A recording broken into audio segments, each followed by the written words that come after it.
अशी चिक मोत्याची माळ होती ग 30 तोळ्याची ग. चिक मोत्याची माळ होती ग 30 तोळ्याची ग. जसा गणपतीचा गोंडा चौरंगी लाल बावटा ग. गणपतीचा गोंडा चौरंगी लाल बावटा ग.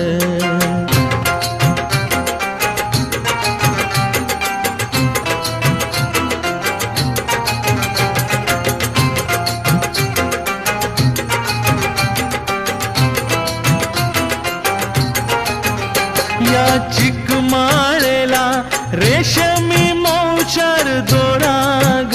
या चिकमाळेला रेशमी मौचार दोराग. मऊ रेशमाच्या दोऱ्यात नवरंगी माळ ओविली